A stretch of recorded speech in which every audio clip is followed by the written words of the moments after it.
Welcome back dear students. Now we will discuss the future of avoid, है ना. अब हम अवॉइड का future, present and past we have already discussed. Now we will discuss the future of avoid, that is will avoid और shall avoid, है ना. और हिंदी आईडी सी, हिंदी आईडी टालेगा, टालेगी और टालेंगी, है ना. आप इस तरीके से लीजिए. स्ट्रक्चर में देखिए फिर से सब्जेक्ट प्लस विल शैल. आपको पता है सब्जेक्ट के बाद प्लेस किसकी आती है? Helping verb. ये ग्रामर का पैटर्न ही है. सब्जेक्ट प्लस हेल्पिंग वर्ब, उसके बाद आती है मेन वर्ब और उसके बाद object. Object is the last and culminating part of the sentence. जो सब्जेक्ट का एम होता है वो कहाँ तक जाता है? ऑब्जेक्ट तक. ऑब्जेक्ट उसका एक्चुअली एम ही है ना. तो सब्जेक्ट, हेल्पिंग वर्ब, विल शैल.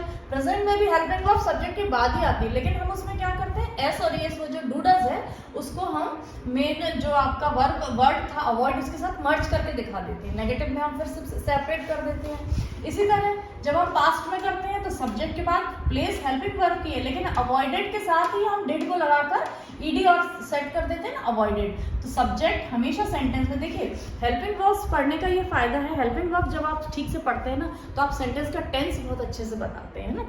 जैसे सेंटेंस में आपको मैं बोलूँ मैं चॉकलेट खा रही हूँ, आई एम ईटिंग चॉकलेट, या मैं पढ़ा रही हूँ. हिंदी में देखिए मैं पढ़ा रही, until I say who, you cannot identify which tense is this. तो जब तक आप लास्ट तक हिंदी में नहीं जाते ना आपको पता नहीं चलता हम किस टेंस की बात कर रहे हैं. अगर मैं हूँ बोलूँगी आप बोलेंगे प्रेजेंट है, मैं बोलूँगी था आप बोलेंगे पास्ट है. एंड इफ आई से पढ़ाऊंगी you will say that it is future.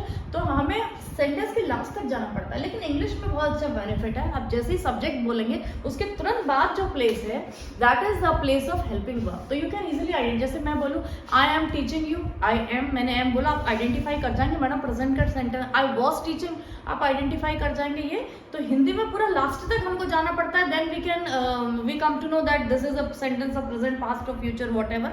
But English में तुरंत सब्जेक्ट के बाद ही हेल्पिंग वर्ब है तो हमको तुरंत से टेंस का आइडेंटिफिकेशन हो जाता है. एंड आप जब कॉम्पिटिटिव या कोई भी ग्रामर पूछते या कोई सेंटेंस आपको ऐसे स्टार्ट कर दे, सेंटेंस सेंस प्लस टेंस, तो जब सेंटेंस में टेंस का ही सेंस नहीं होगा that will B nonsense, that will be a group of words, है ना. That will not a sentence. तो सेंटेंस में टेंस का होना बहुत जरूरी. और टेंस कौन बताता है? हमारा हेल्पिंग वर्ब, है ना.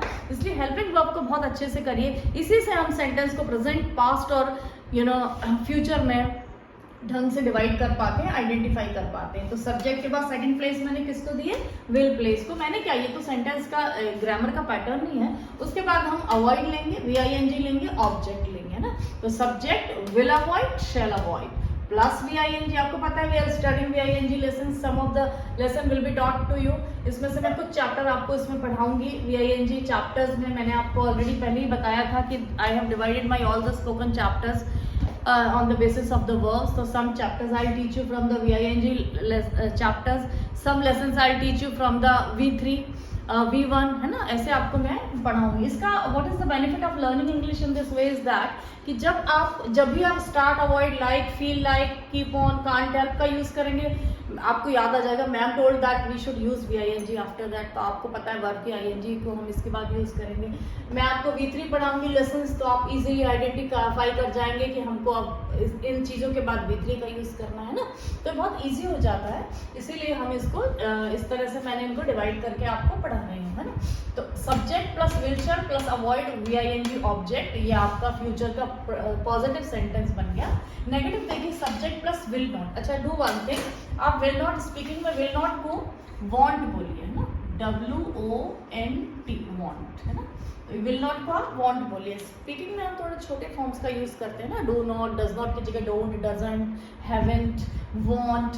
तो subject plus will not means won't, shall not plus avoid plus V I N G और ऑब्जेक्ट. इसके बाद आप कॉन्फर्मेटरी स्ट्रक्चर बनाइए. विल शैल हेल्पिंग वर्ब्स को बाहर लाइए. मैंने आपको पहले भी बोला था कि जब भी आप कोई भी कॉन्फर्मेटरी इंटरोगेटिव बनाए जो लास्ट में हिंदी में हेल्पिंग वर्ब आए उसको इंग्लिश में ले आइए, है ना.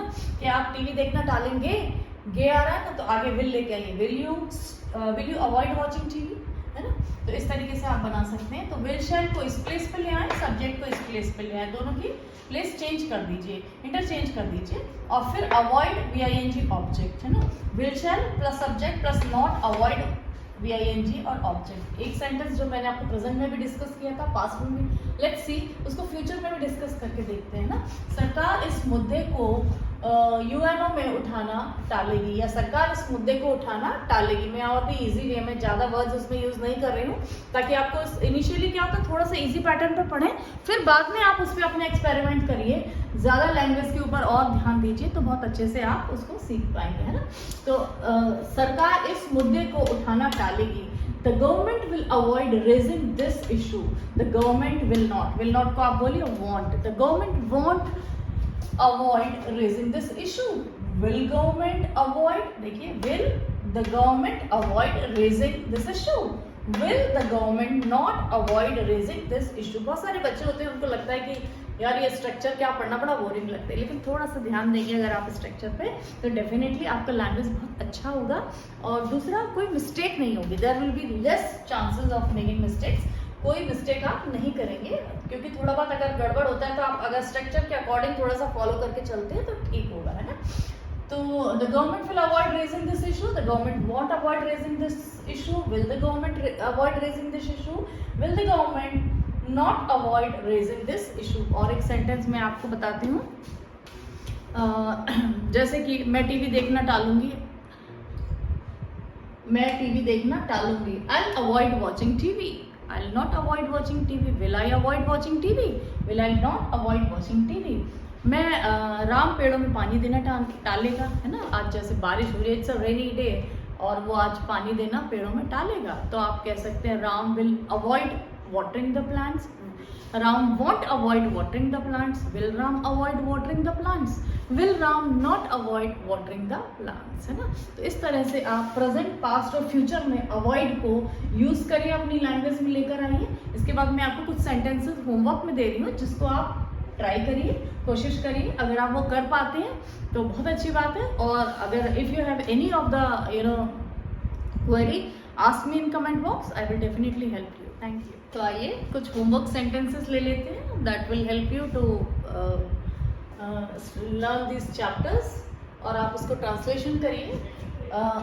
Translate in present, past and future, आप तीनों टेंसेस में इसको ट्रांसलेट करिए। और हर प्रेजेंट में मैंने आपको 4 स्ट्रक्चर सिखाए, तो ईच जो सेंटेंस है आप ट्राई करिए कि चारों ही प्रेजेंट में, चारों ही पास्ट और चारों फ्यूचर में उसको ट्रांसलेट करिए, तो that will be helpful to you. तो लेट्स सी द होमवर्क। मैं कोरोना काल में बाहर जाना टालती हूँ, है ना। मैं कोरोना काल में बाहर जाना टालती हूँ, आप कैसे बोलेंगे, I avoid going out in corona period, है ना। इस तरीके से क्या आप उस मुद्दे पर टिप्पणी करना टालते हैं, देखिए है आ रहा है ना, तो प्रेजेंट की है ये सेंटेंस, तो डू द से स्टार्ट कीजिए, है ना। क्या आप इस मुद्दे पर टिप्पणी करना टालते हैं। मैं आंखों में दर्द की वजह से टीवी देखना टालूंगी, क्या आप उस कार्यक्रम में उपस्थित होना टालेंगे। राम ने इस प्रश्न का हल करना टाला। तो मैंने आपको मिक्स करके प्रेजेंट, पास्ट और फ्यूचर के सेंटेंसेस दिए हैं, लेकिन आप ईच सेंटेंस को हर कैटेगरी के 4 पैटर्न्स में डिवाइड करिए और इनकी प्रैक्टिस करिए स्पीकिंग की, तो आपके लिए बहुत अच्छा होगा, है ना, और आप बहुत इजी सीख जाएंगे। And if you don't know any of the word और any meaning of any word, just comment me in comment box, I will help you.